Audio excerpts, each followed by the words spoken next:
technology, and everything. So napakahalaga po sa bawat isa sa atin that we understand the times and the seasons na kung saan tayo nabubuhay.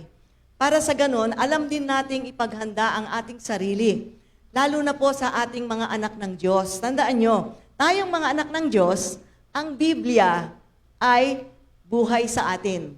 Ang Biblia, ang ating pinagbabasihan ng kalooban ng Diyos para sa bawat isa sa atin.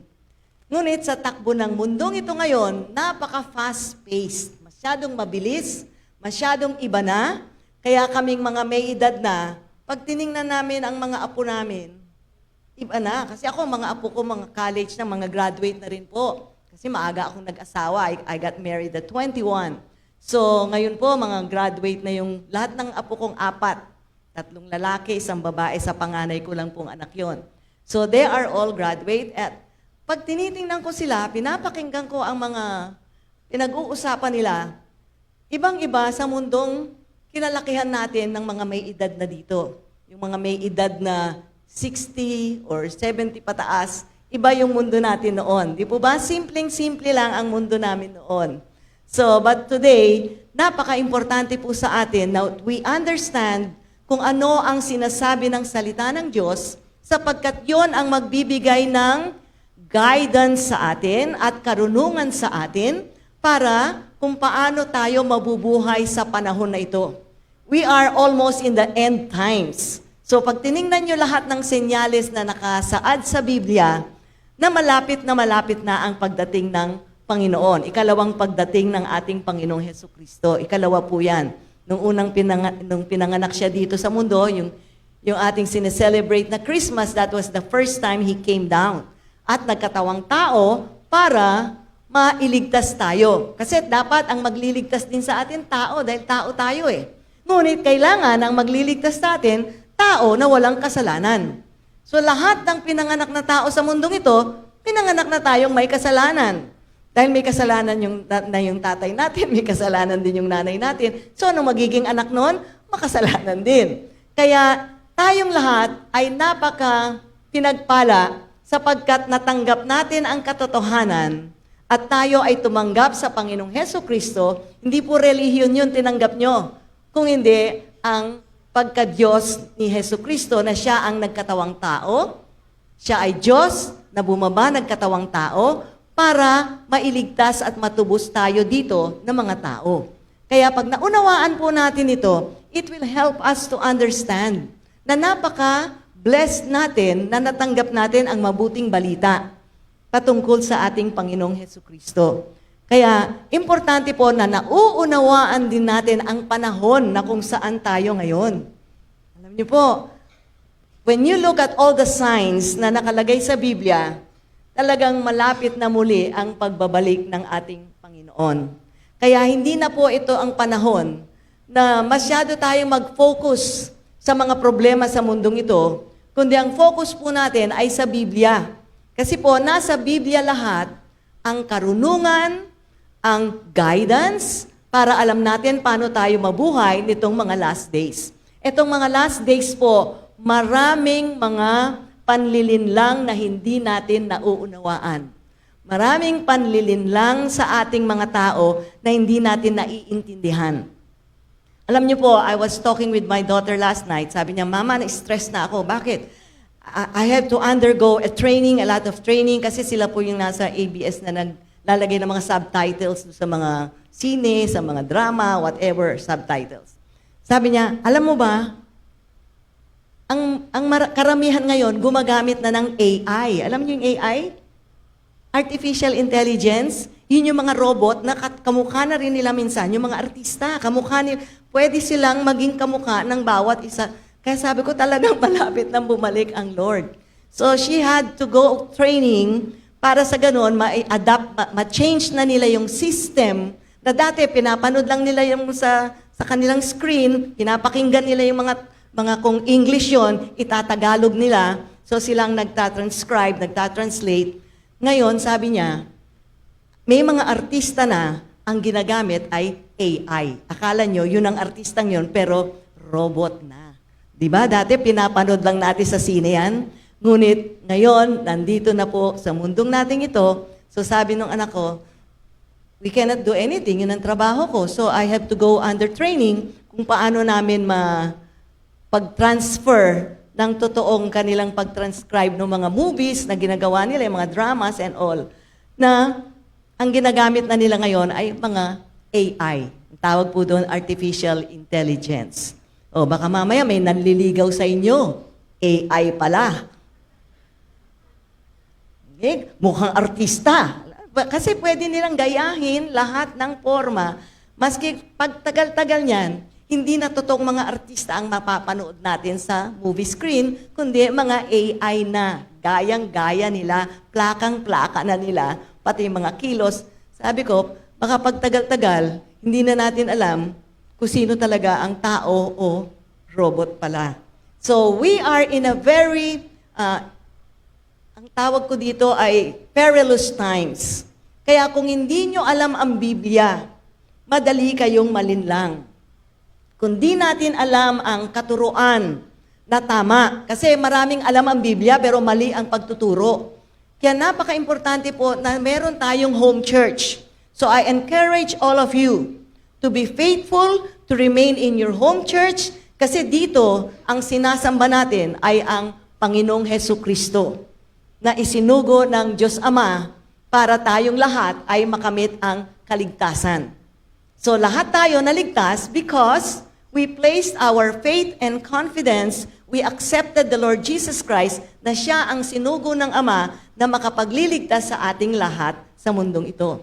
Dahil lahat tayo pinanganak mulang sanggol na makasalanan na. Lahat ng taong pinanganak sa mundong ito ay makasalanan na.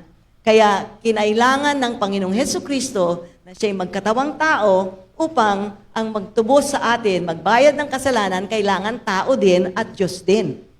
Okay? Para maapis ang galit ng Diyos sa kasalanan. Kaya walang ibang paraan, walang taong makapagliligtas sa atin, kundi ang Panginoong Hesukristo nagkatawang tao upang makapag-alok sa ating lahat ng kaligtasan. So wala pong ibang kaligtasan kundi sa pagtanggap sa ating Panginoong Hesukristo bilang ating Panginoon at tagapagligtas ng buhay natin. So kaya mahalaga po na nag-church tayo. Kasi maraming panlilin lang ngayon. Okay, baka yung mga kababaihan, may nanliligaw sa inyong poging-pogi, yung pala robot. Diba? Hindi natin alam. That's why it's important na nakikinig po tayo ng katuruan ng salita ng Diyos para sa mundong ito, meron tayong kasiguruhan na kahit mahirap ang buhay natin, hindi tayo kahit kailan pababayaan ng Diyos. Sapagkat tayo ay anak ng Diyos. Lahat ng tumanggap sa Panginoong Hesukristo bilang ating Panginoon at tagapagligtas, tayo ngayong lahat ay anak ng Diyos. Sabihin mo sa kaliwa mo, anak ka ng Diyos. Oh, sa kanan mo, anak ka ng Diyos. Alam nyo, sa hirap ng panahon natin, our earth today, ang buhay ngayon, kaming mga senior, di ba kayo nahihirapan sa mga apo nyo? Naiintindihan nyo ba talaga yung mga apo natin? Diba? Iba na yung pinag-aralan nila, iba na yung panahon nating nag-aral tayo. So, sometimes, even my apos will look at me, parang pag may sinasabi ako, parang, kasi matatalino sila mga graduate na lahat ng college. So, pag tayo ay nagbibigkas, so it's important na tayo pong lahat ay we come to church so that we hear the preaching of the Word of God. So that we could come together. Kaya ang admonition po sa Biblia, do not forsake the assembling together. Huwag daw nating hayaan na hindi tayo dumadalo sa pagsasama-sama natin, minsan lang sa isang linggo. Okay? Kung hindi man kayo pumwede at may abirya, meron tayong online. So wala na tayong lusot ngayon because of technology. No? Ako namamangha sa technology. Kaya ito po ay mahalaga. So kung may mga aberya kayo at hindi kayo makadalo, be sure mag-online kayo para hindi nyo ma-miss out ang preaching of the Word of God. Alam nyo, ang salita ng Diyos ang binigay sa atin para magbigay buhay sa atin, para magbigay ng katatagan sa atin, para magpatuloy tayo na bilang mga anak ng Diyos, sinusunod natin ang Biblia. Alam nyo, kahit ano pong high-tech at modern na ng mundo ngayon, ang salita ng Diyos pa rin ang ating ginagamit para doon natin iaakma ang buhay natin according to the Word of God. So meron po tayong binigay ng Diyos ang kanyang salita. Kaya napakahalaga po yung coming together. Alam nyo, katawan tayo ni Kristo. At bawat isa sa atin ay may bahagi sa katawan. So nakikita nyo yung katawan ko, di ba? So ang kamay, daliri, buhok, mata, ilong, lahat yan, paa, may bahagi lahat sa akin. So katawan ko ito, so ang buhay ko, nakabahagi sa katawan ko. Tayo pong lahat ay may bahagi sa church. So sabihin mo sa katabi mo, magkabahagi tayo kasi magka-church tayo. So because of that, hindi tayo nag-iisa. Okay? Kahit minsan, mga anak nyo, nag-asawa na lahat, nag-iisa na lang kayo sa bahay, hindi pa rin kayo nag-iisa. Kung tinanggap nyo ang Panginoong Hesukristo, ang pangako niya sa ating lahat, I will never leave you. I will never forsake you. Alam nyo yung word na never doon, pag tiningnan nyo sa original Greek, yung sinabi niyang I will never, ang ibig sabihin po noon, I will never, never, never, never, never, infinity po yung word. Ibig sabihin, walang hanggan. So ang pangako ng Diyos sa atin, I will never, never, never, never, infinity, leave you, nor forsake you. So pag alam nating sinabi ng Diyos sa bawat isa sa atin yan, kahit anong hirap ng buhay, kahit iniwanan tayong lahat ng mahal natin sa buhay dito sa earth, okay lang, meron pa ring nagmamahal sa atin. Amen? Kaya doon sa mga nag-iisa na, o kaya yung mga, kumbaga, naiwanan na ng tren. Okay? Na-late kasi siyang pumunta doon sa train station eh. Kaya nung pagdating niya, nakadaan na yung last trip. So hindi na siya nakahabol sa last trip. Huwag kayong nalulungkot. Mahal kayo ng Diyos. Amen? Meron kayong lover. May nagmamahal sa ating lahat. Alam nyo, when you're in love, anong itsura ng mga in love na tao? So, yung hindi masaya dito, ibig sabihin, walang love life. Alam nyo, lahat tayo may love life, si Jesus. At napakatapat niya. Pangako niya, hindi tayo iiwanan magpakailanman. Tumanda man tayo, kumulubot man tayo, makalbo man tayo, maubos lahat ng ngipin. Di ba? Ganun nangyayari. Natatanggal ang ngipin, numinipis ang buhok, kumukulubot ang balat. Yung dating ang gaganda ng mga itsura nung nagligawan. Alam nyo, natutuwa ako sa mga old couples. When I look at old couples na tumandang magkasama, nung nagligawan sila, siguro banat na banat ang mga mukha nyo, no? Tsaka, of course, banat pa rin ngayon, saka babanat, di ba? But God is good. So gusto ko lang pong encourage kayo. Huwag niyong i-miss out ang Sunday coming together as the body of Christ. Kasi isang pamilya po tayong lahat. Kaya ako, minimemorize ko yung mga mukha nyo kahit hindi ko ma-memorize ang mga pangalan nyo.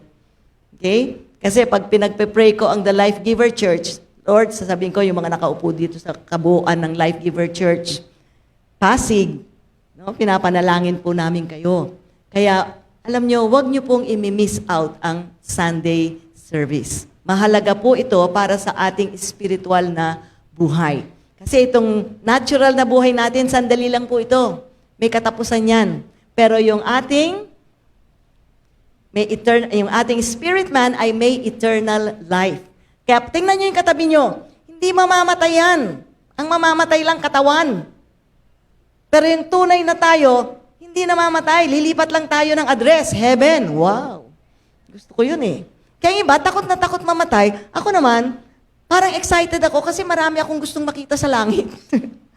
Napaka-curious ko na tao. Kasi ang dami kong napag-aralan. So yung mga napag-aralan ko, gusto kong makita na talagang on-site. Praise God. Kaya tayong lahat maging excited. One day, lahat tayo mag-homecoming. Pag tumunog ang trompeta. Sabi ko nga, Lord, sana pag tunog ng trompeta, nasa church kaming lahat. Sabay-sabay na mawawala tayong lahat. So, it's important for us to always, kaya nga, binigyan tayo ng admonition ng Lord. Sabi niya, do not forsake the assembling together. Huwag daw nating pabayaan ang pagtipon-tipon natin para magpuri at makinig sa salita ng Diyos. Amen? So, alam nyo ba, nung tayo, hindi pa tayo pinapanganak, kilala na tayo ng Diyos? Kasi nasa plano na niya tayo. Sipin nyo yun. Hindi pa kayo nag-aasawa. Bata pa lang tayo. Mula nung tayo ay nasa sinapupunan ng nanay natin, kilala na tayo ng Diyos. At dahil nilalang tayo ng Diyos, may panaginip ang Diyos para sa bawat isa sa atin. Parang natulala kayo ah. Alam niyo ba, God has a dream for each one of us na anak niya. Di ba nung may mga anak kayo, may pangarap ba kayo para sa mga anak niyo? Di ba? Nung nakita niyo yung mga anak ko, ito si Junior, magdodoktor ito. Itong si, di ba? Itong si Juan, magiging lawyer. Itong anak kong babae naman, magiging abogada and everything. Kung ano-ano yung mga panaginip natin. Alam niyo ba, when God created you, He already has a dream for you. Sabihin mo, bakit nagkagulo-gulo yung buhay ko? Kasi, hindi pa natin siya nung una kilala at hindi natin alam ang kanyang kalooban. Ang kalooban niya ay malalaman lang natin sa Biblia. Kaya kung di tayo nagbabasa ng Biblia, hindi natin malalaman ang kalooban ng Diyos. So pag nakikinig tayo ng mga preachings, nalalaman natin ang kalooban ng Diyos. Nalalaman natin ang plano niya sa atin. Alam nyo, ngayon lang na nakaupo kayong lahat dito, ibig sabihin, malaki pa ang plano ng Diyos sa atin. Kasi nakita ko, malulusog pa kayong lahat eh. So medyo mahaba-haba pa, itong mga may silver hair na. Oh. Tuwan-tuwa ako kasi malalakas pa sila. Yung iba nga, hindi pa nga silver ang hair, naka-wheelchair na. Okay, nakatungkod na. O kaya hindi na makalakad. So, you are all blessed. Sabi sa katabi mo, blessed ka. Kaya ako minimemorize ko yung mga mukha nyo eh. Kasi bahagi ako ng buhay nyo. Gusto nyo man ako o hindi. Kasi isang katawan ni Kristo tayong lahat. That's why it's important for us to look at each other every Sunday, shake hands, and just say, God loves you, and I love you too, kasi magkakapamilya tayong lahat. So I encourage you, don't miss church. Hindi dahil gusto lang namin ang inyong tithes and offerings. No, it's because we always have to hear and understand the Word of God. Sino dito ang hindi na kailangan makinig dahil kabisado na niya ang Biblia from Genesis to Revelation? Kami ngang mga pastor na mga 30 years nang nag-aaral ng Bible, dami pa namin hindi alam. Madami pa rin kaming nire-research, madami pa rin kaming pinagtatanungan, marami pa kaming hindi nauunawaan. Wala pong katapusan yan dahil hanggang sa walang hanggang. Alam niyo ba hanggang langit, we will be talking about the Word of God? Okay? And when you love the Word of God, you love Jesus. Because Jesus is the Word of God. Amen? Kaya alam niyo, pag nagbabasa kayo ng Biblia, nakikipag-fellowship kayo kay Jesus. Because you are reading His Word. The Word and Jesus, they are one. Diba? Kaya maski tayo, kung ano yung salita natin, tayo yun eh. Iba-iba ba yung mga salita natin? Iba-iba, no? So, kaya pag tayo ay palaging nakikinig ng salita ng Diyos, natututunan natin kung ano ang kaharian ng Diyos. Natututunan natin kung ano ba ang maging anak ng Diyos. Ano ba yung mga karapatan natin bilang mga anak ng Diyos. Kaya pag hindi natin alam yon, paglolokohin tayo ng dyablo. Kaya nga, buwisit na dyablo yan. Okay? At maloloko lang niya tayo pag hindi natin nauunawaan ang kalooban ng Diyos. Ang kalooban ng Diyos ay ang kanyang salita. Kaya kung hindi nyo alam ang salita ng Diyos, hindi nyo alam ang kalooban ng Diyos. Hindi kayo pwedeng magpunta sa manghuhula at sabihin nyo, pwede bang pakihulaan mo nga kung anong mangyayari sa buhay ko? Magbasa kayo ng Biblia at dyan nyo matatagpuan kung anong plano ng Diyos sa mga buhay natin. Amen? Ako po, nasumpungan ko, na born again ako nung ako'y 30 anyos. Ngayon po, magse-74 na ako next month, sa April. So, 30 years old po ako noon. Payat pa po ako noon. Sabagay, mabuti lang, pumayat na rin ako ng konti. Pero, siyempre, ang mga babae na didisfigurado tapos ng mga panganganak. But, I was very religious. Akala ko okay na ako dahil religious ako eh. Lagi ako nagsisimba. Pag bumukas ang simbahan, nandun ako. Nakisama-sama pa nga ako doon sa mga choir nung panahon. Kahit wala akong boses, nakikitsuwari-wari up lang ako. Kasi gusto ko maglingkod. Di ba? So, now, for all of us here today, we are in the end times. Hindi na biro-biro ang dinadaanan nating buhay. Madali ba ang buhay ngayon? When I look at it, when I was younger, ang dali ng buhay. Ngayon, maski ang relationships noon, pag sinabi ng lalaking, till death do us part, makakaasa ka. Eh ngayon, buhay ka pa nga, nagpa-part na. Diba? Nagpa-part 1, part 2, part 3. Diba? So, because hindi tayo na-train sa Word of God. So, ang nararamdaman lang natin ay nararamdaman ng katawan na ito. Ang katawan na ito po, maiiwan ito sa lupa.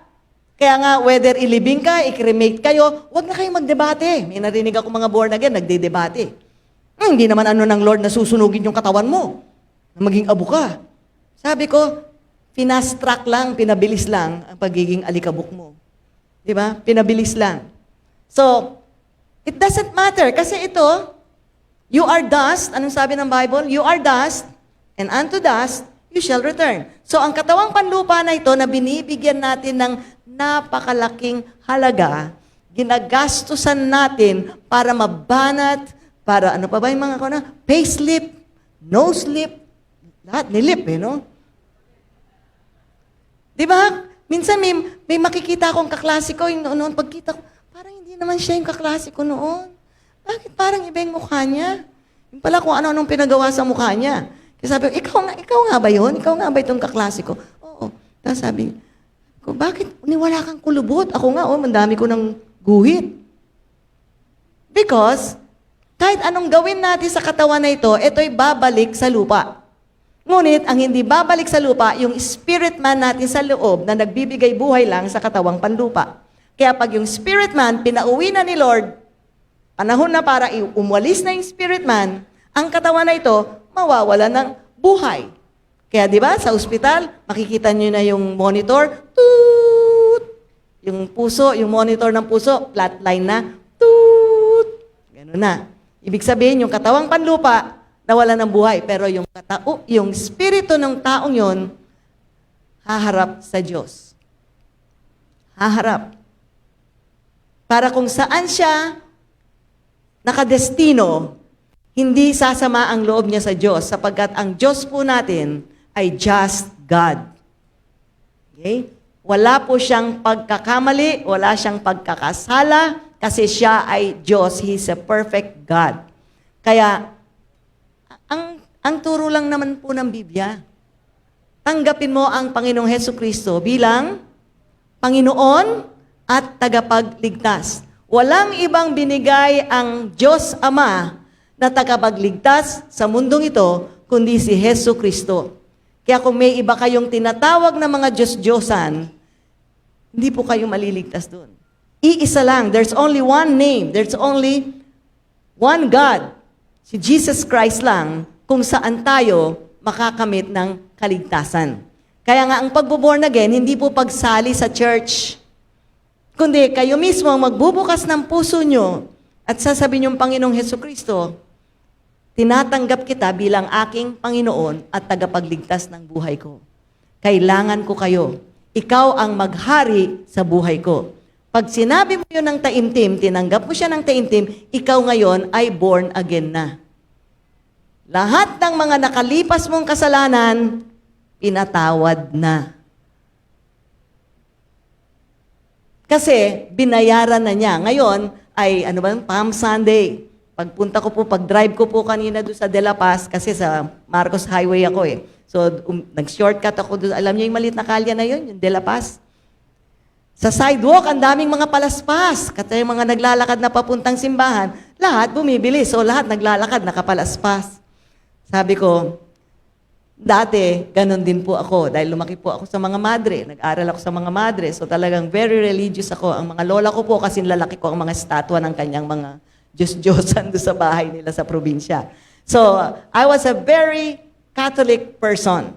But, isang araw, may nag-share sa akin ng gospel. Sabi ko, alam ko yung gospel na yan. Kasama yan sa theology namin. Matthew, Mark, Luke, and John. Sabi ko, alam ko na yan. Alam mo. Sabi. Pero hindi mo tinanggap si Jesus Christ as your Lord and Savior. Kailangan pa bang tanggapin? Di ba? Nung bininyagan ako, ano na yun? Automatic na yun. Christian na ako. Sabi nung nag-share sa akin, diyan ka nagkakamali. Baka isang araw, pag nalagutan ka na ng hininga, magising ka, nasa impyerno ka kahit araw-araw ka nagsisimba. See, we have to wake up. We are in the end of the end of the end of times. Nasa brink na po tayo. When you look, ako nung nakita ko lang yung matagal na itong mga AI eh. Kaya may mga sine tayong ang boyfriend ay robot. O, di ba? May Korean drama ako napanood yun. Ano na nga ba yung Korean drama na yun? O, pogi pa si robot eh. Di ba? Tingnan nyo nga yung katabi nyo, baka robot yan. Iba na po ang panahon natin. At napakadaming panlilinlang. The more you watch TV, the more you watch things happening around us, kung hindi mo alam ang Word of God, you will get discouraged. Sabihin mo, saan na ba papunta ang mundong ito? Ako, nanonood lang kami nung anak ko minsan ng mga, kung ano nang kiniklik niya. Sabi ko, wala na bang censorship? Sabi, Mama, gumising ka nga. Paano nilang masesensor ang airwaves? Lahat nasa airwaves dumadaan at dadating na lang sa mga transmitter at makikita na lang natin sa screen. Kasi nasya-shock ako, wala nang mga damit. Nakikita mo lang sa TV. Eh sabi ko, kung mga bata nandun nanonood, everybody will see it. Sabi mo, pinagtatawanan ako ng anak ko, si Mama, napaka-ignorante. So, kahapon lang, namomroblema siya, stress na siya kasi nagte-training siya para sa mga AI. So sabi ko, imagine, naabutan natin ang panahon na yan. So, minsan, baka may nanliligaw sa inyo. Napakagwapo, napakaganda ng nililigawan nyo. Tingnan yung mabuti kung robot yan o tao. Kasi hindi mo na mapapansin kasi pati ang balat nila, kuhang-kuha lahat, pati buhok, lahat. Pati yung, alam nyo ba, pati yung mga artista ngayon, ginagamit na nilang AI. Of course, binabayaran na lang nila yung artista. Pero may mga ibang sine, AI na ang mga artista. Of course, wala pa yan sa Philippines, sa abroad. So, it's a different world. Sabihin mo sa katabi mo, iba na ang mundo ngayon. Kaya kung hindi natin alam ang salita ng Diyos, mapapahamak tayo kahit sa puso natin gusto natin gumawa ng mabuti. Kasi pag ignorante ka sa isip mo, malilihis din ang landas mo. Alam nyo, very subtle ngayon. Whatever we are watching, tandaan nyo how God created us. Alam nyo, ako minsan namamangha sa katawan natin. How God wired us. Yan ang hindi makopya ng mga robot. Okay, pwedeng makopya pati mukha. Alam nyo, sa China nga, may ng mga nagbabalay na mga AI. Nakangiti pa. Pag nagpalakpakan ng mga tao, nagbabaho pa. Kaya akala mo talagang tao, pero tiningnan mo, hindi mo mahalatang robot, taong-tao talaga. Kaya pati yung mga balat na ginagamit nila, parehong-pareho. So, kaya ang mga church, mahalaga po, gumising na. Sabihin mo sa katabi mo, gising na. Alam nyo, huwag na tayong papetik-petik patungkol sa ating eternal life. Anytime, pwede tayong pauwi ng Lord. Isang pitik, isang kisap mata. We're gone. Ako po, hindi ko alam na mauna si Pastor Cesar sa akin kasi lahat ng tatanggalin niyang balat ng lechon, lahat ng tatanggalin niyang, kasi may ingat siya sa kanyang health. Ako naman, ang kain ng kain. Kaya sabi ko, ako mauna sa'yo. Nauna pa siya, hindi natin alam. No matter how much we take care of ourselves, we don't know our time on earth. Ang Diyos lang nakakaalam.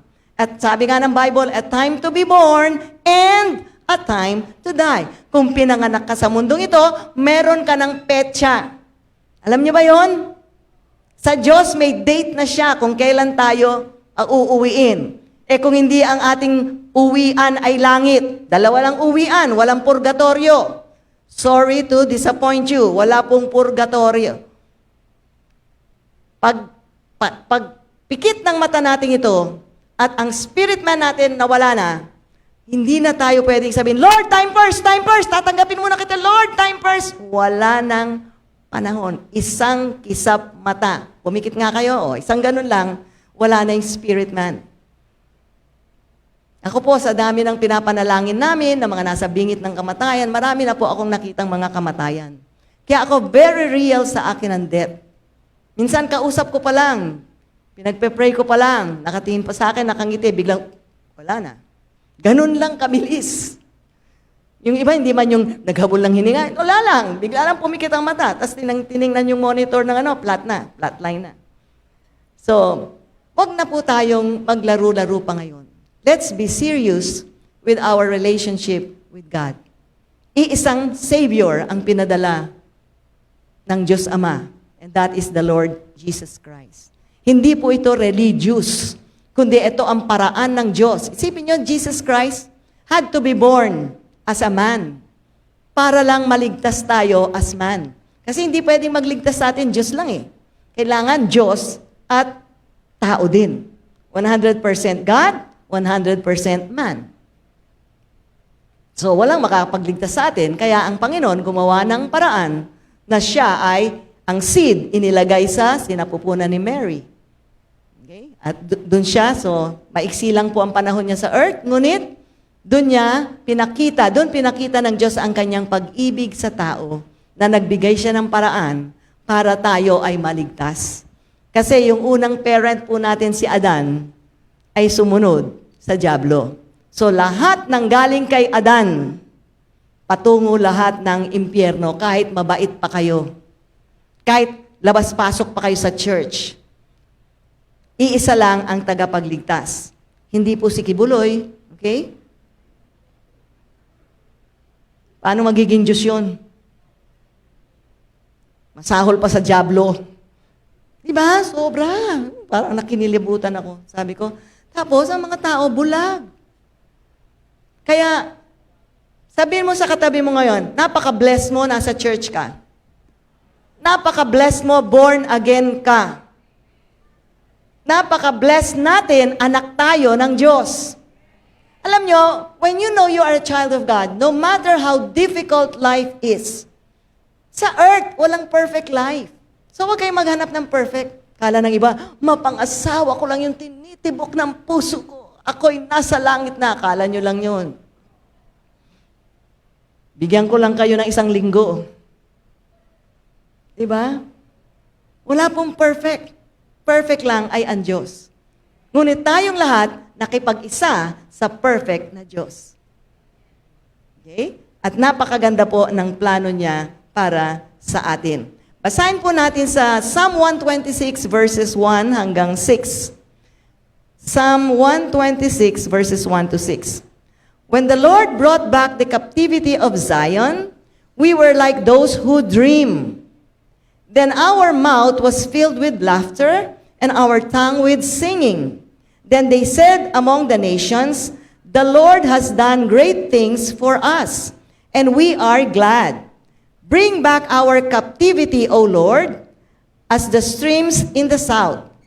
Those who sow in tears shall reap in joy. He who continually goes forth weeping, bearing seed for sowing, so tayo daw ay may seed para itanim. Sabi dito, shall doubtless come again with rejoicing, bringing his sheaves with him. So pag may sinabing sheaves, ito ay panahon ng pag-aani, may harvest. So sabi dito sa talatang ito, na sila ay na-captive. Okay? Sila, yung mga Hudyo, sila ay nabihag. Okay? Sabi dito, we were like those who dream. Alam nyo, minsan, pag tayo ay bihag ng kung ano-anong problema, alam nyo ba para matakasan yung problemang yon? Bibigyan tayo ng Lord ng panaginip. Hindi yung panaginip na tulog tayo, kundi bibigyan tayo ng Lord sa kaisipan natin ng kaaliwan, ng pag-asa, Bakit kayo nasa church ngayon? Saan nyo narinig ang gospel? May nag-share sa inyo. Okay? At tayong lahat, natanggap natin itong buhay na walang hanggan. Alam nyo, kung tinanggap nyo si Jesus, save na kayo. Sabihin mo sa katabi mo, save ka na. Kahit hindi mo nararamdaman. Kasi yung iba, akala nila, pag save sila, hindi na sila nagkakamali hanggat nandito tayo sa laman na ito. Ano ba sabi nung kanta? Sapagkat ako'y tao lamang. Okay? But when we face the Lord, we cannot give that reasoning. Because God already provided a way na tayo ay mailigtas dun sa luma nating pagkatao. Taas nyo nga mga kami ng lahat ng born again. Lahat ng tumanggap kay Hesus Kristo. Yung iba parang nahihiyang itaas, huwag kayong mahiya, anak tayo ng Diyos. Nung anak tayo ng Diablo, hindi tayo nahihiyang nagwawala eh. Diba? Nagwawala pa at mga may iniinom-inom pa tayo. Pero ngayong anak ng Diyos, parang, sinong anak ng Diyos? Ako, itataas kong kamay ko. Bakit? Dahil nailabas na tayo sa kapahamakan at inilipat na sa kanyang kaharian. So lahat kayong tumaas ang kamay ngayon na tinanggap nyo ang Panginoong Hesukristo, you already have an everlasting life. May buhay na walang hanggan kayo. Mamatay man ang katawan na ito, papasok tayo sa kaharian ng ating Ama, ng ating Diyos Ama, sapagkat tayo'y anak ng Diyos nung tinanggap natin ang kanyang bugtong na anak na si Hesukristo bilang ating Panginoon. Okay? We became a child of God the Father. Okay? Kaya tayo pong lahat, kahit anong edad natin, anak tayo ng Diyos Ama. And that should give us, alam nyo, kaya ako, pag may nakikita akong namamatay, hindi ako masyadong lumuluha. Kasi sabi ko, alam nyo, kung alam nyo lang, kung alam nyo lang, kung saan tayo patungo pag namatay. Kaya dapat hindi nagdadalamhati sa mga burol. Of course, yung sad lang, yung ating emotions, kasi katawan panlupa pa rin yan. So, umiiyak yung emosyon natin. Pero kung talagang nauunawaan natin, okay? Ako po, kaya hindi ako umiyak nung nabiyuda ako. Nakita kong hawak ni Lord. Kumikislap lahat. Nandun sa ospital, sa may corridor na madilim. Hawak-hawak si Pastor Cesar. Kaya hindi ako nakaiyak. Sabi ko, Lord, ang daya. Ganyan din ako, ha? Sabi ko, Lord, pag time ko, ganyan din. Susunduin mo ako ba? Sinundo pa siya. Naka-robe ang kinang doon sa madilim na pasilyo ng ospital. Nandito ako sa kung saan yung cubicle ni Cesar, pinapanood ko dahil biglang nag-flatline. Toot! So nagkagulo yung mga doktor. Sabi, Mami, i-revive natin. Kayo pong bahala. Sabi ko, kayo ang doktor. So tinatry nilang i-revive. At nire-revive nila, nakita ko na. So ang sabi ko sa doktor, ginanon ko. Kasi plastic naman yung cubicle niya. Ginanon ko.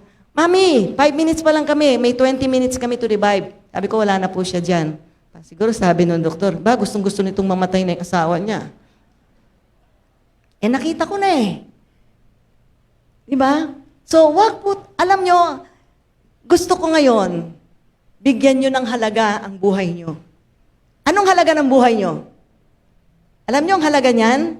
Buhay ng Panginoong Hesukristo nung siya'y namatay sa krus ng Kalbaryo. Nakikita natin yan mga passion, di ba? The passion of the Christ.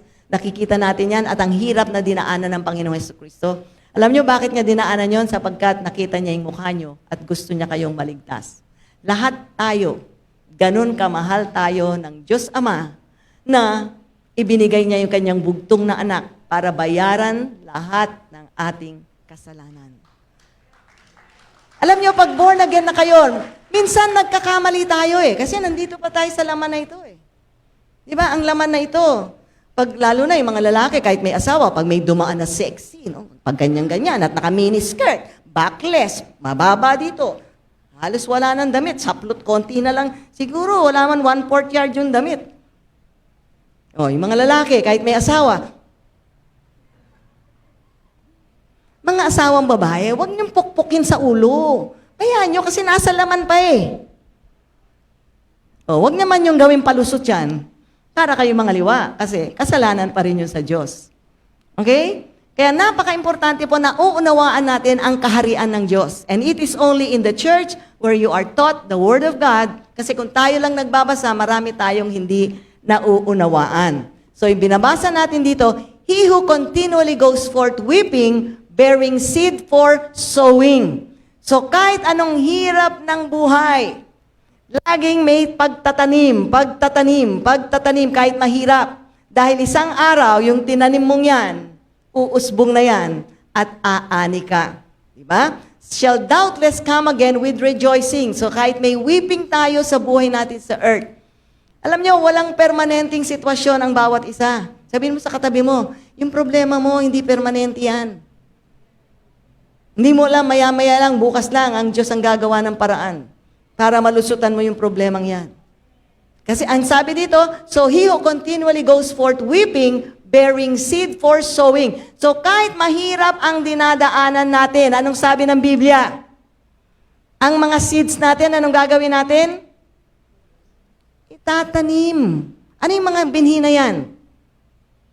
Iba-iba yan. May binhi na pera, may binhi na pagmamahal, may iba-ibang binhi ang tinatanim natin. So sabi dito, bearing seed for sowing. So para saan ang mga binhi? Para kainin? Bearing seed for sowing. Alam niyo ako, natagal na po nung 1980s pa, nakuha ko na yung revelation ng giving. Ang Holy Spirit may pinakita sa akin. At mula noon hanggang ngayon, hindi ko na, pag tinignan ko yung wallet ko, sinabi ng Lord, bigay mo yung ganung halaga, hindi ko na inisip, mamaya may babayaran pa akong ganito, mamaya may babayaran pa ako to. Wala na ako mabibigay talaga. Kaya ako, pag may narinig akong halaga, bubunutin ko na, huhulog ko na. Hindi na ako nakikipagtalo kay Lord. Lord naman pambayad ko ito mamaya. Lord naman, kakain pa ako sa paglabas dito sa church. Lord naman Di ba? Kasi ang bearing seed, bakit tayo binigyan ng seed? Kung kinain nyo lahat ng binhi nyo, ipagkain kayo para bukas? So, kaya tayo nagkakabinhi, hindi para ubusing lahat.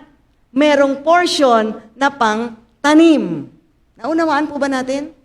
Kasi prinsipyo ito ng Diyos Pag may sowing, may reaping. Gusto natin reaping. May sowing ka ba? Wala. Hindi pa pwedeng ang Diyos salungatin niya ang kanyang mga prinsipyo sa Biblia. Ang mga nasa Biblia, prinsipyo ng Diyos. Whether nag-a-agree tayo o hindi. Prinsipyo yan. Okay? Parang hindi malungkot talaga pag giving ang mga, di ba? Pag magbibigay pero pag tatanggap, hallelujah! So, bearing seed for sowing. So, kaya tayo may binhi, hindi para kaining lahat. May portion sa hawak niyong binhi ngayon, pagtanim. Yung iba, kung kailangan kumain ka. Pero meron ka rin itatanim. At pag may tinanim ka, anong mangyayari? Meron kang aanin. Kaya sabi dito, shall doubtless come again with rejoicing. So yung nagbigay ng binhi niya, magiging masaya. Alam niyo, ang mga kuripot, malungkot. Kuripot, malungkot. Di ba? Magka-rhyme pa. May kilala ba kayong kuripot? Nakakita ba kayo ng kuripot na masaya? Lalo na pag naglalabas na ng pera at magbabayad na. Di ba? Alam nyo, ang pera, commodity lang na panlupa yan. Hindi yan panghabang buhay natin. Kaya ako, hindi ko masyadong iniintindi. Pag sinabi ng Lord, tanim mo, tanim. Bakit ako matatakot? Ang Lord naglagay sa puso ko, itanim. So sabi dito, shall doubtless. So walang, ano mas doubtless sa Tagalog? Walang pag-aaninlangan ay dadating muli na nagsasaya. Bakit nagsasaya? Dahil yung kanyang tinanim na binhi, malapit ng umani. So nagsasaya, bringing his sheaves. Ito yung mga dahon-dahon with him. So ituloy natin, bringing his sheaves. Nasaan ba yung aking notes?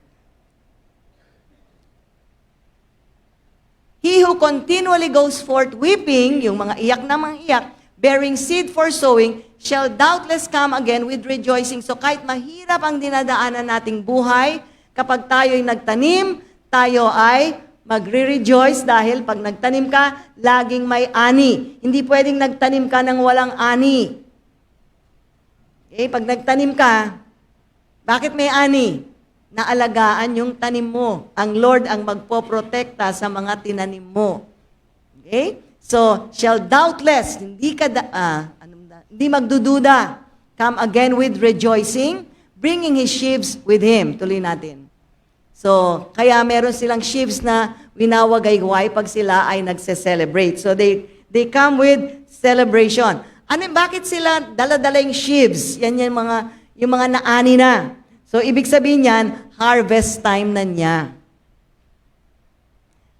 Ngayong umaga ba, marami sa inyo ang nangangailangan ng harvest. Marami kayong pangangailangan na harvest. Kailangan nyo ng pag-ibig. Kasi hindi kayo nakaka-harvest ng pag-ibig sa asawa nyo. Nung nanliligaw yan, may I love you sa umaga, may I love you sa tanghalian, may I love you sa gabi. O nung tumagal-tagal ang pagsasama, kailan lang yung I love you? Nung namatay ka na at nagngangawa, I love you, hindi ka na marinig, tumigil ka na. Diba?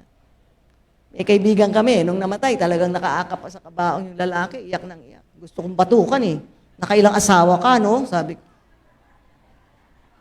Tapos paiyak-iyak ka dyan. Mga hipokrito, no? But sometimes, kasi nasa laman tayo. That's why, alam nyo why we need to come to church? We need to hear the word.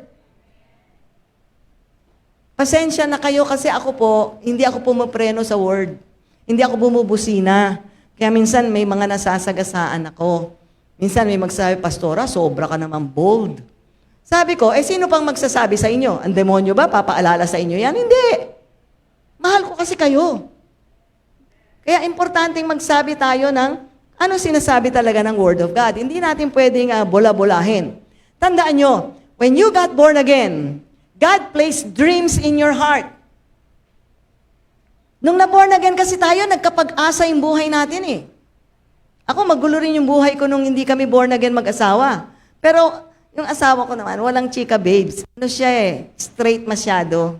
At saka kung merong man, alam ko kagad kasi nga transparent ang mukha niya. Yung bang hindi siya magaling mambola, hindi siya magaling magkunwari. Kitang-kita ko na. Kaya sabi ko, huwag kang magtangka. Kadalasan naman po yung mga babaeng nagtatangka sa kanya. Sabi, hindi naman ako nagtatangka. Kita mo ba? Sino ba naghahabol? Di sila. Sabi ko, bilis-bilisan mo yung lakad mo para hindi ka mahabol. Diba? So, that's why it's important for us. God placed dreams in your heart when you got saved.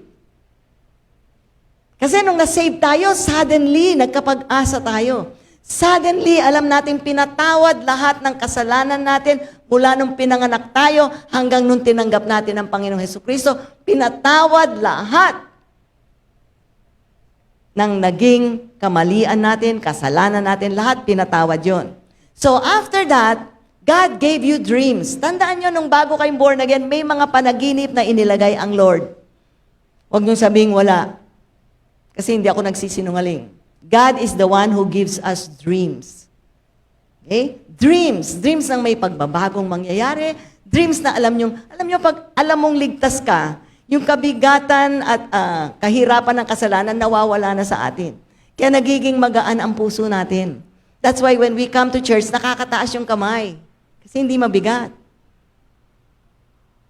Bakit natin tinataas ang kamay? Ina-acknowledge natin na siya ang ating Diyos.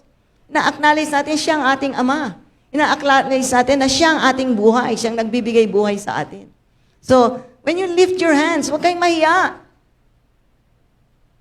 Yung iba parang nakaglue yung mga dito niya at hindi mataas-taas. Todo! When our Father sees that, di ba pag yung mga anak natin maliliit pa, Daddy! Oh, yung mga tatay, tuwan-tuwa kasi kamukhang-kamukha niya yung anak niya. So kagad yan bubuhatin, hahalikan, aakapin. When we lift our hands to God the Father, He loves to see us reaching out to Him. Kaya huwag kayong mahihiyang nagtataas ng kamay. Ako, I don't care. Whatever people say, bahala kayo. Basta ako, alam ko kung bakit nakataas ang kamay ko. Umaabot ako sa aking ama dahil minsan nahihirapan ako. Minsan, I don't have prayers to speak kasi minsan ang bigat ng puso ko. Hindi ako makakuha ng mga salitang aakma doon sa nararamdaman ko. Tataas ko lang yung kamay ko. At wala pang mga ilang minuto, I received the comfort of God. Gumagaan na ang puso ko at nakakangiti na ako. There will be times in your life, you will not know what to do. Di tayo ganun kagagaling na lagi tayong may solusyon sa lahat ng dinadaanan natin. Ako ganun lang eh. Ibig sabihin, Lord, surrender na ako, bahala ka na. Take over what's happening in my life. Kaya nakataas ang kamay ko. Ibig sabihin, surrender na ako, take over because you are my Lord, you are my Savior, you are my Father. Alam nyo, ganun lang ang buhay nating Kristiyano. Hindi yung kailangan, napakadami mo pang hallelujah, hallelujah, praise the Lord, hallelujah, hallelujah. Sabi ko, ang dami mo namang hallelujah. Narinig na ni Lord yung hallelujah, hindi naman kailangan 100 hallelujah. Yung iba, hallelujah, hallelujah, hallelujah, hallelujah, hallelujah. Titingnan kayo, weird. Di ba? Kayo ba, pag nagpapasalamat sa tatay nyo at may binigay siyang napakaganda, sabi, thank you, tatay, thank you, tatay, thank you, tatay, thank you, tatay. Baka batukan ka na nun, tumigil ka na nga.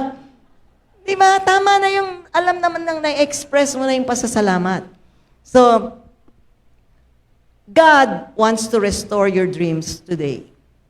Marami sa inyo, nung bagong born again, ang daming natanggap na kapahayagan sa Diyos patungkol sa mga pagpapalang ibibigay sa Kanya ng Diyos. Pero habang tumatagal, dahil sa hirap ng ating mga dinadaanan, huwag niyong isipin na dahil na born again kayo, wala nang problema. Lalo kayong hindi tatantanan ng kaaway. Para bumaliktad na kayo ulit. Okay? Ngunit, lagi niyong tatandaan, di bali ng mahirap, alam ko na ang aking pupuntahan. Kaysa yung mahirap, tapos mas mahirap pa yung pupuntahan mo. Kasi may tagapagligtas na umako na. Kaya ngayon, yung Holy Week na yan, ang pagnilay-nilayan nyo, hindi yung kamatayan, kundi yung kamatayan na yon, kinailangan niyang daanan para hindi tayo mamatay spiritually. Sapagkat binigyan niya tayo ng buhay na walang hanggan. Kaya itong buhay na ito, pansandali lang itong laman. Pero anong inaalagaan nyo? Ilang beses yung pinapakain sila man? Sa isang araw, ilang beses yung pinapakain sila man? O yung spiritual life natin, yung ating spirit man, ilang beses yung pinapakain sa, o yung iba, linggo lang eh.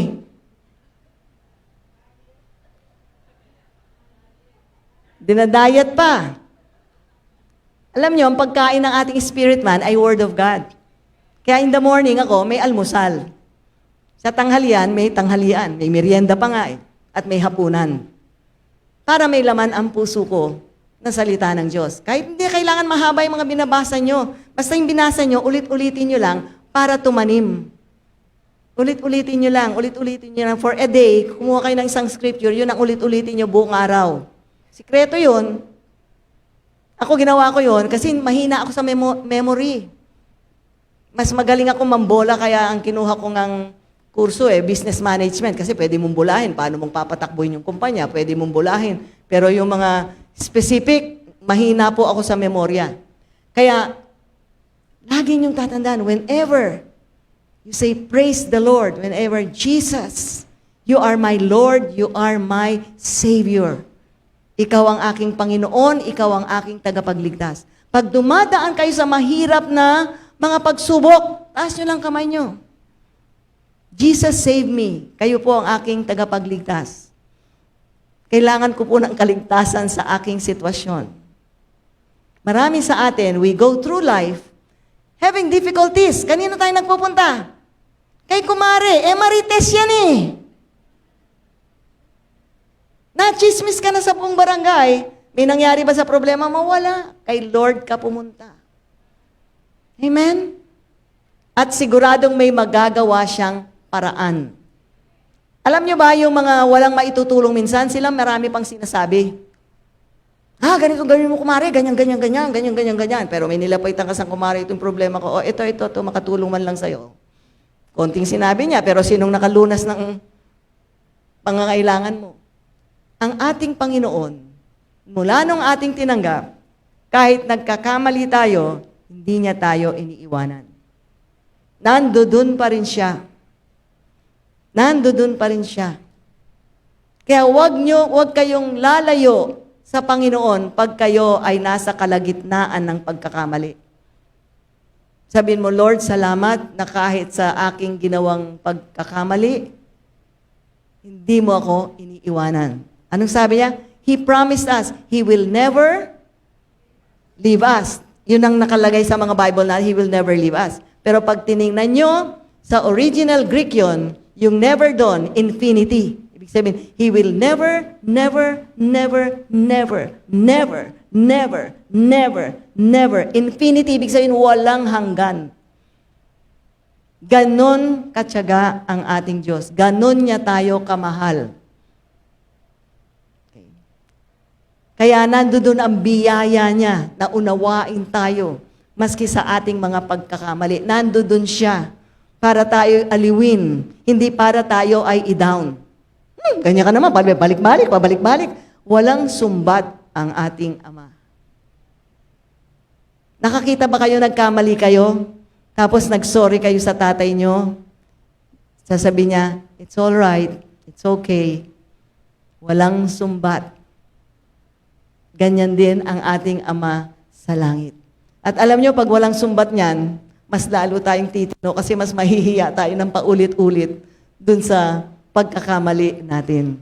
Ganyan tayo kamahal ng ating Ama sa langit. I have a very simple message that the Holy Spirit gave me. Para lang i-remind tayong lahat, anak tayo ng Diyos. Kung tayo ngang masasamang magulang kahit anong gawing masama ng anak natin, anak pa rin natin yan. Makulong man yan, tutubusin pa rin natin. Kahit kahiya-hiya, pupunta tayo doon sa kulungan. Makikipag-usap tayo para gagawin natin lahat, para matubos lang lahat. Bakit? Mahal natin, anak natin. So, kung anak tayo ng Diyos, marami po sa atin Kasi, akala natin, natutunan natin sa religion, hala, hindi ka na patatawarin ni Lord. Naka-strike 3 ka na. Diba? Strike 1, strike 2, o strike 3, wala nang kapatawaran. Hindi po ganon ang ating Ama sa langit. Sapagkat ang kabayaran, yung dinaanan ni Kristo ngayong Holy Week, yun ang pagnilay-nilayin nyo, hindi yung kayo ay makikihampas-hampas sa likod nyo. Walang mangyayari doon kahit sugatin yung buong katawan nyo, yung katawan nyo hindi katanggap-tanggap sa Diyos. Hello?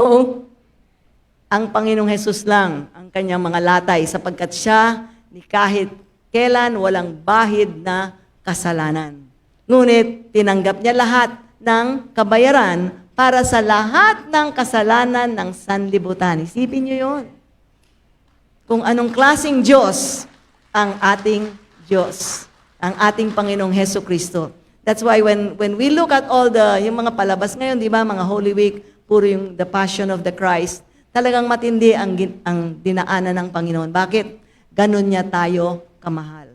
Gusto niya tayo ay mailigtas. So when God created us, God had a plan. Alam nyo, kaya tayo nabubuhay ngayon dito. May plano ang Diyos sa buhay nyo, kaya kayo buhay.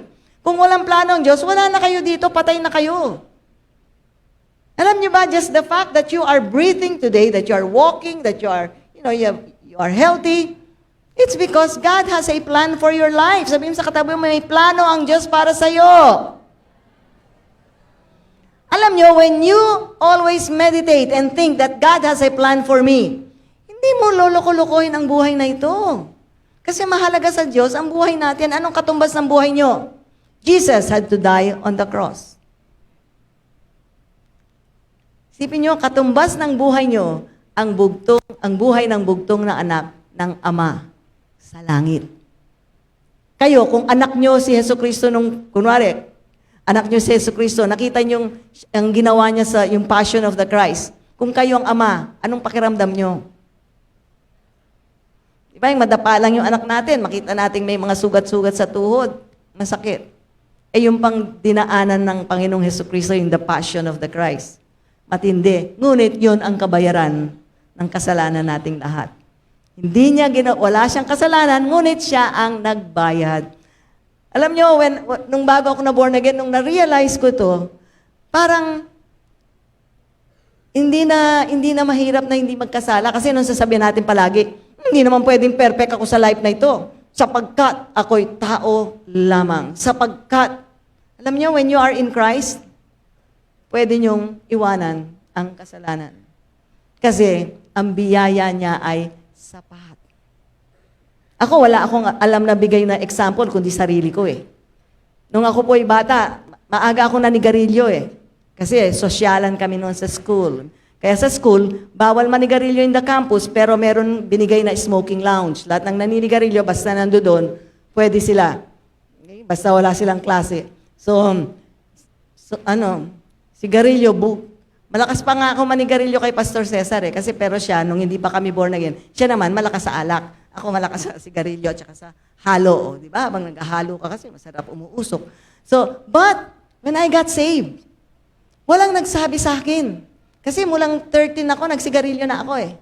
So hanggang sa na-born again ako 30, matagal-tagal din. So I was a chain smoker. Pag napatay ko yan, siguro wala pang 5 minuto, sisindi na naman akong bago. Minsan nga, dinudugtong ko na eh. Pagpapatayin ko na isa, hindi ko muna papatayin kasi... So, that's why, alam ko po, nung na-born again ako, totoo yun. Kasi ilang beses na akong sinabihan ng doktor, you better stop smoking. You better stop smoking. So, pagka-born again ko, bibigay ko lang yung konting testimony ko. Biglang pag sigarilyo ko, sabi ko kay Pastor Cesar, saan mo binili itong, kasi binibili niya ako, rim na nga, kasi lagi kong, bili mo nga ako sigarilyo. Eh, nagdidivisoria siya, wholesaler sila, yung truck na malalaking dala-dala nila eh. So, kukuha siya lagi ng isang rim, lalagay niya sa freezer. Kasi mas masarap pag galing sa freezer, pag hit-hit nyo, tuloy-tuloy. So, naka-freezer yung mga... Kaya pagbukas ng freezer namin, may mga sigarilyo dun sa... Sabi nga ng isang kaibigan ko, bakit may sigarilyo sa freezer nyo? Sikreto namin yan. So, but I was a chain smoker, so it was hard for me to stop. But when I received the Lord, suddenly, paglabas namin doon sa crusade, sa Araneta Coliseum ako na born again eh, doon may evangelist na dumating. So doon ako nagpunta sa harapan, doon ako nag-altar call. So paglabas namin, sabi kay Pastor Sir, tumabi ka nga dyan sa mga sidewalk vendor, bili mo ako sigarilyo, ubus na itong mga sigarilyo ko sa bag. So tumabi siya, binili ako. Pag hit ko, sabi ko parang stale yung nabili mo, hindi maganda. Sinubukan ko, isa pa ulit. Nakatatlo ako, stale ang buong ano yan. Sabi ko. Tapos sabi niya, sige, bili tayo sa kabila. Ganon din. Tapos sabi ni Pastor Cesar sa akin, di mo ba naisip si Lord yan? Kasi nga, nauna siyang tumanggap sa akin sa Panginoon eh. Kasi ako mas matigas ulo ko kaysa sa kanya eh. Mas nauna siyang na-born again sa akin eh. Kaya naintindihan niya. Sabi niya, si Lord yan. Ayaw ka na niyang manigarilyo. Bakit? Sinabi ba sa'yo ni Lord? Eh, di ba? Hindi naman tayo naniniwala. Sabi ni Lord. Sabi ni Lord. But, suddenly, I did not like cigarettes anymore. Chain smoker ako, 2 packs a day ako eh. Nakaka 2 packs a day ako. Pero lang, pag nagmamadyong, nakaka 3 packs pa. Pag nagmamadyong, kasi walang tulugan eh. So, kaya ko sinishare ito sa inyo, na hindi po katang-isip ang born again. Totoo po yan. Kasi every time I get pregnant, para sa anak ko, I will try my best to lessen my cigarette smoking. Kasi maapektuhan yung fetus sa tiyan ko. Because I love my child. So, magsasakripisyo ko. Pero, sa aking maternity bag, pagkapanganak, may bag eh, di ba? Meron ng sigarilyo doon. So, right after matanggal na yung anesthesia ko, nandun na ako, sisigarilyo na. But, in 1980, when I was 30 years old, I got born again. At na-shock ako. Na-shock ako kasi walang nagsabi sa akin, walang nag-pray over sa akin, walang nag-deliverance sa akin. Suddenly, hindi ko lang gusto yung lasa. Akala ko stale. Ngunit sabi ni Pastor Cesar, nakailang sigarilyo ka nang nag-try, nakailan na yung binili ko. Tinatapon lang natin yung mga binibili kong kaha-kaha, sabi niya. Sabi niya, si Lord na yan. Paano mo naman nalamang si Lord? Kasi mas nauna siyang na-born again sa akin. Basta si Lord yan. You know, and after a while, I kept reading the Bible. Hindi na ako, wala akong withdrawal symptoms. Kasi I smoked when I was 13. I got born again 30. So matagal-tagal din yung time na yon. Gusto ko lang i-share ito sa inyo because it's real. Kung hindi po ito totoo, kung 1980 ako na born again, baka 1981 lang, bumalik na ako sa dati. Si Pastor Cesar naman, weightlifting ang kanyang bisyo. Kaya ang laki ng muscle niya sa isang kamay. Weightlifting eh. But, alam niyo, kaming dalawa, when we got saved, hindi man kami nagpa-deliverance, hindi man kami nag-fasting para mawala yon, wala lang, biglang ang desire namin na wala kayo alam namin, milagro ni Lord yun. Milagro ni Lord yun. Gusto ko lang i-share ito sa inyo because God is real. Sa panahon kasi natin minsan ngayon, parang hindi natin iniintindi na God is a personal God. At isa-isa niya tayong kilala. At alam niya kung paano tayong mailalabas yung pala. That's why my friends got so shocked, maski yung barkada niya, yung boss niya kasi, siya ang bata-bataan ng boss niya kasi pinakamalakas siyang uminom. So yung boss kasi niya, dahil wholesaler sila, sa Divisoria sila, ubusin yung buong truck sa delivery. Pagkatapos naman, pag garahe nila to remit the money and all the checks, yung boss nila nakapagluto na ng pulutan. Kasi yung boss nila, ang manginginom, siya ang naghahanda. So, wala silang choice kundi uminom. Nung naborn again si Pastor Cesar, sinabi niya sa boss niya, hindi na po ako umiinom. Sabi sa mga security, ikandado yung gate, walang lalabas. Alam niyo, si Pastor Cesar umakyat sa bakod. Tapos sabi ko, mag-resign ka na. Kasi pag-iinitan ka na ng boss mo. Mag-resign ka na. Sabi ko, ang Lord di tayo pababayaan. At nag-resign na siya kasi hindi siya titigilan eh. Kasi parang na-challenge yung boss niya, parang hindi siya susunod sa boss. Di ba? Ibig sabihin, okay lang na pati yung trabaho niya maapektuhan. Sabi ko, hindi tayo pababayaan ng Diyos. So we had many miracles. Kaya gusto ko ng parang testimony ang sharing ko ngayon. Kasi it's important for all of us to know, God knows you where you are today. Alam din niya ang kahinaan ng bawat isa sa atin. Alam din niya ang pinagdadaan ng hirap ng bawat isa sa atin. Alam din niya kung ano yung mga patong-patong na problema ng bawat isa sa atin. It is time for you. Alam niyo, ako, there was a time, I did not know how to pray. Ang alam ko kasing prayer, yung Catholic prayers eh. Father, mga ganon. Pero hindi ako marunong. So I started to just talk to the Lord. Lord, hindi po ako marunong ng born-again prayers. Akala ko may born-again prayers pa. Pero sabi ko, Lord, I will just speak to you in my own words. So I shared my heart to God kung ano yung dinadaanan kong hirap. At nagpasalamat ako kasi nung na-born again kaming mag-asawa, suddenly nag-iba ang mga utak namin, nag-iba ang direksyon namin. I was supposed to go to Canada at that time kasi yung sister ko, citizen na doon. But, hindi ko tinuloy, galit na galit sa akin. Kasi nga naman, pinaghirapan na niya, ginastusan na niya and all. Kaya lang, sabi niya, magtiis ka lang. Ng 2 to 3 years, makukuha mo yung buong pamilya mo, mulang asawa at yung 3 mong anak. And na-born again kami. Hindi ko maiwanan yung church kung saan ako na-born again. Tumulong kami doon. Si Pastor Cesar nag-bass guitar and all. So, gusto ko lang i-share sa inyo, God knows where you are today. Alam ng Diyos ang hirap na dinadaanan ng bawat isa sa atin. Huwag niyong isipin, anak tayo ng Diyos eh. So kahit hindi pa tayo nanunumbalik sa Kanya, alam na niya. Lalo na ngayong tinanggap niyo ang Panginoong Hesukristo. At minsan dahil hindi natin alam ang kalooban ng Diyos, marami pa tayong kakulangan sa pag-aaral ng salita ng Diyos. Kaya minsan, iba ang pagkakilala natin sa Diyos. Ang pagkakilala natin sa Diyos, religious God siya, hindi po siya religious God. Hindi po relihiyon ang hanap niya sa atin. Ang hanap niya sa atin, nung tayo'y tumanggap sa Kanya, siya ay ating ituturing na Ama sa langit. At si Hesukristo, ang binigyan niya ng purpose, ang Panginoong Hesukristo, kung paano niya maililigtas ang sanglibutan. So God already made a plan. At lahat tayong naririto ngayon, lahat ng nakikinig online ngayon, hindi po relihiyon ang born again. Kasi iba pag sabi, punta tayong church, church, church, church. Parang, anong iniisip niyo sa church? Church. Church. No? Tingnan niyo tayo dito, relax. Bakit? Family.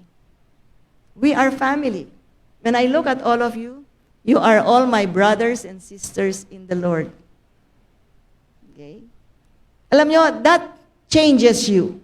Kasi kami, nauna naming natanggap yung mga katuruan ng Word of God. Alam nyo, ako, naabot ako madaling araw. Talagang binabasa ko ng binabasa, hindi ako makapaniwala. Nasa Biblia pala yan. Kasi, in Catholic school, we had Bible. But we only read the 4 Gospels. Matthew, Mark, Luke, and John. Walang epistles. Yun lang. Yung Matthew, Mark, Luke, and John lang ang alam namin. But we did not have a personal relationship with God. Hindi namin tinanggap.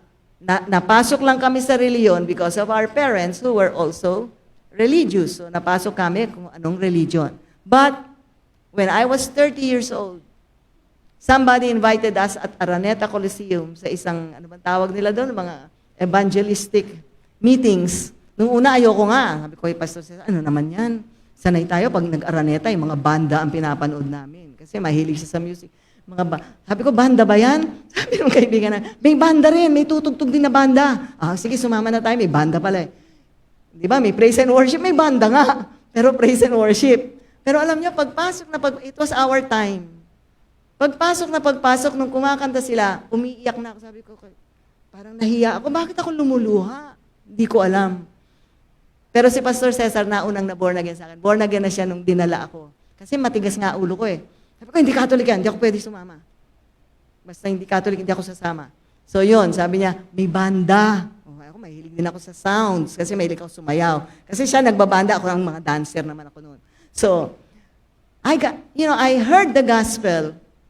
Sabi ko, kilala ko naman si Jesus Christ eh. Bilang Catholic, Diyos din naman namin siya. Anak siya ng Diyos eh. Naniniwala kami doon. But it was a different story. I really felt, it was my time. So 30 years old po ako nung ako ay na-save. And that was 40 plus years ago. At hindi ko po pinagsisihan. Dahil doon ko natagpuan ang katotohanan.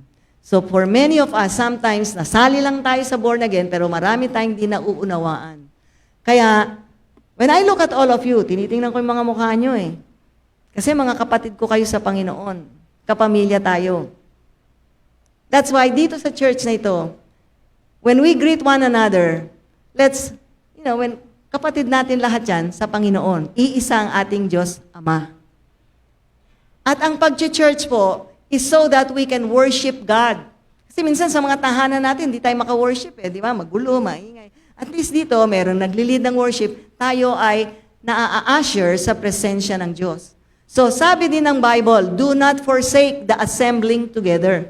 Huwag daw nating pababayaan ang pagsama-sama as a church. Do not forsake, sabi ng Bible, nasa Hebrews yan. Do not forsake the assembling together as in the manner of some. Kasi sabi niya, yung iba, hindi na sumasali sa mga Sunday worship. So ang Sunday worship, it's part of the time that as a family, we come together to worship our Father in heaven.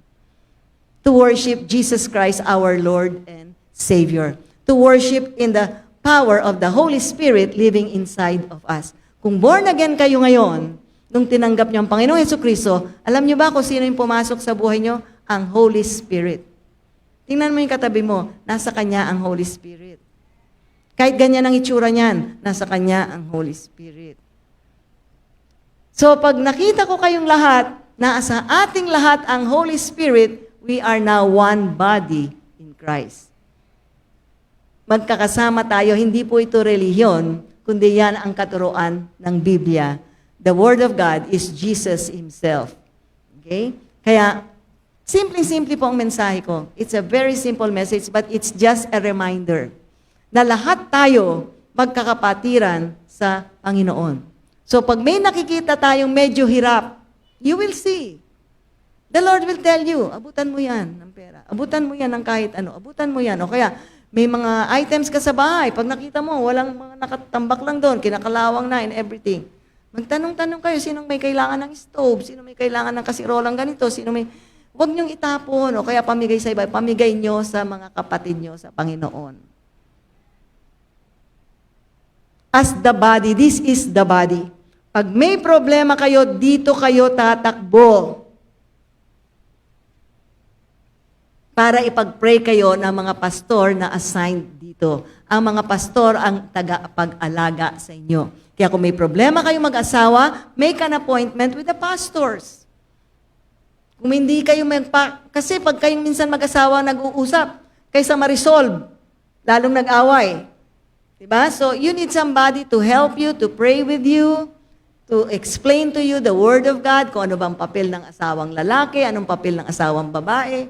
So, mahalaga po yan. We are in the last days.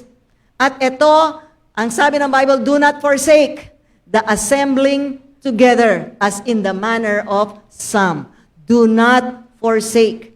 Nasa mahigpit, mahirap po ang panahon natin eh. Mas madali nung panahon ng ating mga lola. It was a simple time. It was a simple earth. Ngayon po, complicated na ang planet Earth. Ngayon, hindi nyo pa alam kung ang mga katabi natin ay AI na. Ganyan na ang mundo natin ngayon. Kaya, napaka-importante po sa atin na panghawakan natin ang katotohanan ng salita ng Diyos.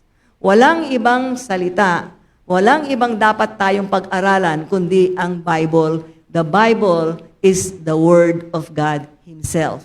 So galing yan sa Diyos at ginamit niya yung mga holy men of God to be the one to write yung mga original writings ng Bible. Okay? Kaya ngayon wala na ako ang dami kong Bible, hindi ko na nabubuklat ngayon kasi nandito na sa cellphone ng Bible. So kahit saan kayo, kahit na traffic kayo, pwede kayong mag-Bible. Di ba? Kaya wala tayong reason. Alam niyo ba? The Bible is the Word of God Himself. The Word and Jesus, they are one. Pag nagbabasa kayo ng Bible, Jesus is speaking to you. Alam niyo ba yun? Kasi ang Bible is the Word of God. And the Word of God is Jesus. So when you read the Bible, you are having fellowship with Jesus. Kasi sanay tayo na pag, ay si Jesus, kaya nakapikit ako, oh Jesus, oh Jesus, oh Jesus. Wala nang nasabi, kundi oh Jesus. Alam nyo, whatever is in your heart, just say, Lord Jesus, ito po ang aking dinadaanan. Lord Jesus, hindi ko po alam ang gagawin ko. Ngunit, alam nyo po ang dinadaanan ko. Alam nyong lahat sapagkat kayo ay Diyos. Kailangan ko ang tulong nyo. Kailangan ko mailabas ako sa mga sitwasyon na ito. Talk to God. Alam nyo, you will see. After learning how to, ang prayer po yan. Prayer is just talking to God. Hindi yung mga automatic na parang, Amen, Amen, hindi po prayer yun. Ano yun? Wala lang. Pero pag prayer na nahahango sa kalooban ng Diyos in line with the Word of God, God recognizes His Word.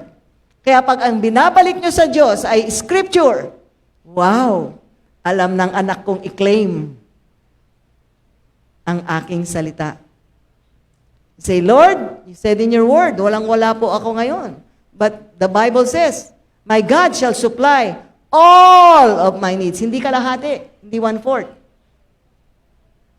My God, dapat ito yung pinaka-memorize niyang lahat eh, Philippians 4:19. Di ba yun ang lahat ng kagad nating na may memorize? My God shall supply all my needs. Hindi wants, ha? Needs. Lahat ng kailangan nyo.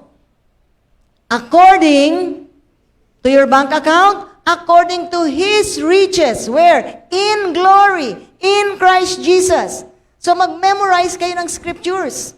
Whenever you speak scriptures, you are giving to God His Word. At pag narinig niya, ang dalangin nyo ay salita niya, He has to see to it that He'll have to do it. Integridad niya ang nakasalalay dyan. Salita niya ang inyong pinanghahawakan. Salita niya ang inyong pinapanampalatayaan. Salita niya ang inyong pinapaniwalaan. So, tama na yung karereklamo. Hirap ng buhay mula ng pandemic na ito. Buisit na buhay na negosyo namin, natuyuan, naubos. Wala na kaming pera sa bangko. Alam niyo ba, when God created us, He created us in His image and in His likeness. You go back to the book of Genesis. Paano na lang ang lahat? And God said, let there be firmament. And God said, let there be ocean and land, and God said, and God said, and God said. Whatever God said, na-create. Ang kinalalagyan nyo ngayon, kahit born again kayo, Ang kinalalagyan nyo ay kung ano ang sinasabi nyo araw-araw paggising sa umaga. Ay, buisit na buhay. Anong buhay mo ngayon? Buisit. Ay, tigas-tigas ng ulo ng anak ko. Ano yung anak mo ngayon? Tigas ulo. Ay, buisit na asawa yan. Anong asawa mo ngayon? Buisit. Remember, we were created in the image and likeness of God. Ganyan tayo kapangyarihan. Kaya ang mga salita natin, pagbukas ng bibig nyo, bantayan nyo kagad. If it is not in line with the Word of God, kagatin nyo na lang yung dila nyo. Di ba? Minsan sabihin natin, kay hirap-hirap na, sasabihin, Maria, pautang nga, wala kang pera eh! Di ba? Feel na feel pa. Walang-wala! Anong buhay mo ngayon? Walang-wala. Sinong nag-create nun? You keep speaking it. Tsaka minsan, nag-aabang tayo ng ani, wala ka naman tinanim. Ano yun? May sira ka sa ulo. May dala-dala kang buslo, lalabas ka, aani ka. May tinanim ka? Nabinhi? Wala. Ay, sira ulo mo pala eh. Kahit maghapon ka dyan at isang buwan ka dyan na mag-antay at dala mo yung buslo mo, wala ka naman tinanim. Anong tutubo? Alam nyo, marami tayong hindi nauunawaan, anak tayo ng Diyos. So, yun ang gusto kong unawaan nyo muna ngayong araw na ito. Anak ako ng Diyos. Lagi mo sasabihin niya, anak ako ng Diyos. So, anong lalabas, mamumutawi sa bibig ng anak ng Diyos? Kakulangan? Reklamo? Sakit? Hindi, kasi lahat ng dinadaan natin problema, hanapin nyo yung kasagutan sa Bible. Kung di nyo alam, magtanong kayo sa mga pastor dito, sa mga workers dito. Magtanong kayo. O pag ako'y may kakulangan, anong verses ang kailangan ko? Pag ako'y may sakit, anong verses ang kailangan? At yung mga verses na yun, isulat nyo sa isang papel para dala-dala nyo kahit saan. At china-challenge ko kayo. Keep speaking it, keep speaking it, keep speaking it. At pag sinabi nyo sa akin, tapos ng isang buwan, Pastora, walang nangyari, sinungaling ka. Hindi mo siguro nasunod yung Word of God. Pero ang Diyos, kahit kailan, hindi magsisinungaling. Kung anong pinangako niya sa kanyang salita, and you keep speaking it, alam niyo, when you keep speaking it, you are the first one to hear it. It drops in your heart. You speak, you hear, na-process ng utak mo, it drops to your heart. You speak, you hear, na-process ng utak nyo, bagsak sa puso. So anong laman ng puso mo ngayon? Salita ng Diyos. So pag may problema ka ngayon, anong lalabas? Buisit na buhay. No, my God shall supply. Pag nakita mo yung pitaka mo, my God shall supply. Hoy, pitaka, makinig ka. My God shall supply all my needs. Why? You are created in the image of God. Lahat ng sabihin mo, naki-create. Kaya yung mga anak nyo, mag-ingat kayo, buisit na bata ito. Tigas ng ulo na bata. Ano nangyari sa anak nyo? Patigas ang ulo. Kasi araw-araw sinasabi nyo, matigas ang ulo. Buisit na anak. Bobo, hindi makapasa. Pag nangangamote ang mga grades, sabi nyo, thank you Lord, napakatalino ng anak. Bakit? Saan ba nanggaling yan? Sa'yo. O pag sinasabi yung bobo yung anak mo, sinong bobo? Yung tatay. Saan nanggaling ang binhin ng anak mong yan? Sa'yo. Di ba? Buisit na anak. Sinong buisit? Ikaw. Sa'yo nanggaling yung buisit na yan eh. Hello. So if you want to change your situations, look for the Word of God that you need and start, when you speak it, you are planting that Word in the spirit realm. Alam nyo, ang words natin, they are spirit. Buhay ang mga salita, hindi lang natin nakikita. Pero in the spirit realm, pag binuksan ng Lord ang ating mga matang spiritual, pag may sinabi kayo, mag-aandar na yon at mangyayari. If you look at creation, Book of Genesis, and God said, let there be light. And God said, nakakita ba kayo ng Lord na may pinaggagawa at may mga ginamit na mga elemento? And God said, at lahat kayo, you are created in the image and likeness of God. What situations would you want to change in your life? Hanapin nyo yung scripture. Mulang paggising sa umaga, isulat nyo sa maliit na papel. Paggising sa umaga, bigkasin nyo, hindi pwedeng hindi papasok sa atmosphere. Kailangan naririnig mo. So you say, di ba? My God shall supply all my needs according to His riches in glory by Christ Jesus. I am more than a conqueror. Di ba? So, kaya, I speak to my child. He is the blessed of the Lord dahil blessed ang binhing nang galing sa akin. Mga tatay, it's time. Kaya kung ano yung mga anak nyo ngayon, yan ang sinabi nyo mula nung baby yan eh. Kaya di ba, minsan nakatatlong anak ka na, tapos may umulpot na pang-apat. Minsan, tama na nga, pang sakit ng ulo na lang itong pang-apat na ito kasi hirap na ako dito eh.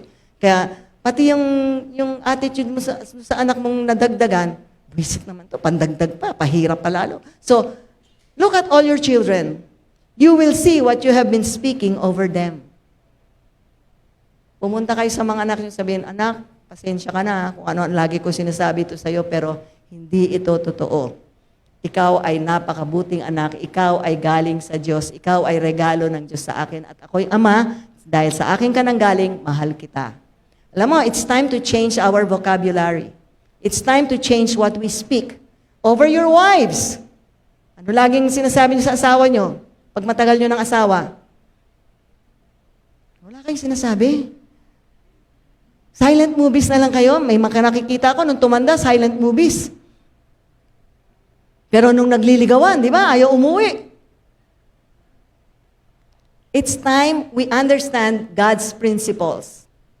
So, whenever you open your mouth, it enters the spirit world.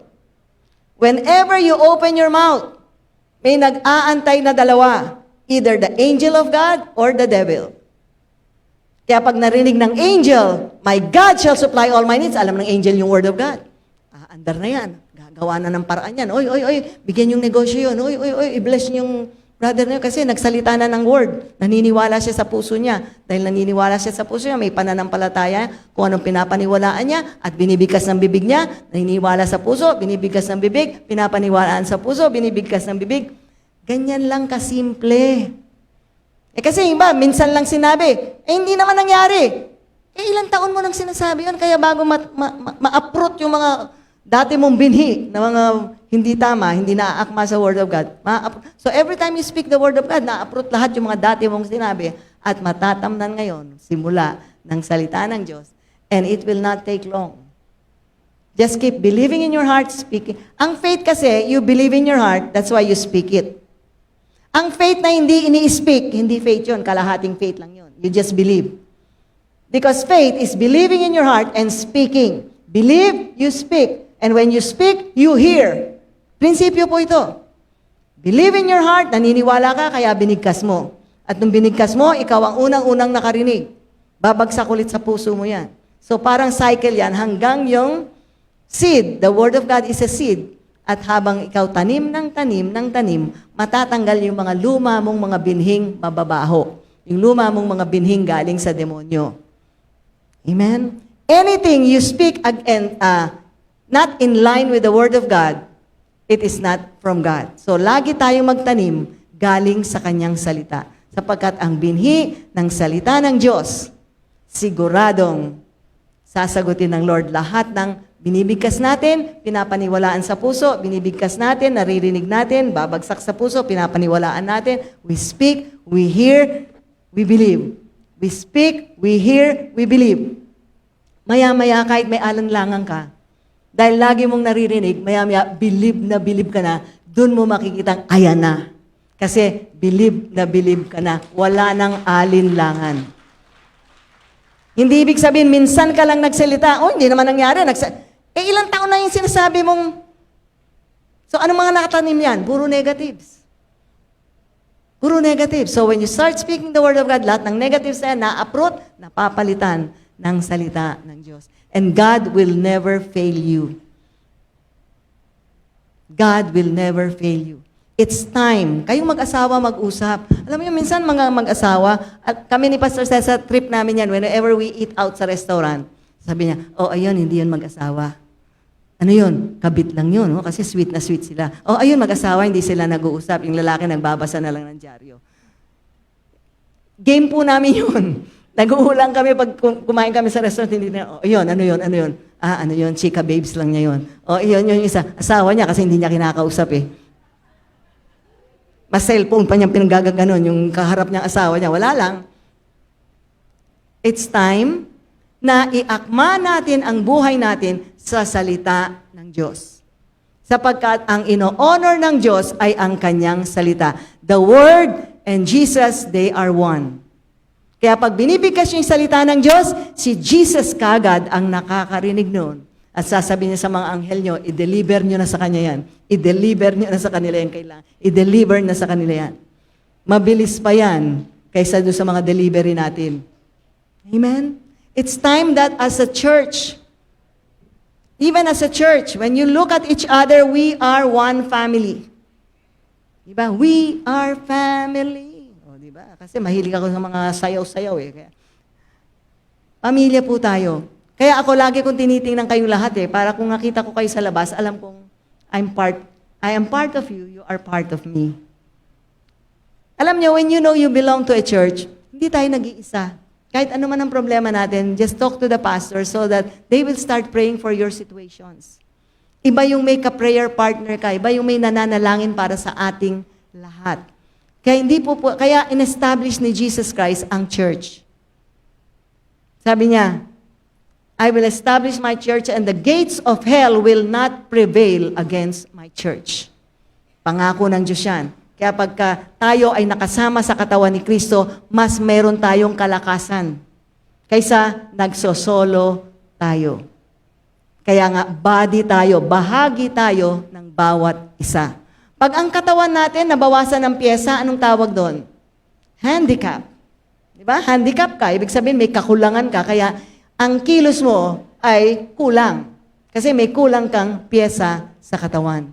When I look at all of you, you are all part of me and I am part of you. So kahit hindi nyo ako trip, tanggapin nyo na lang ako kasi bahagi nyo rin ako.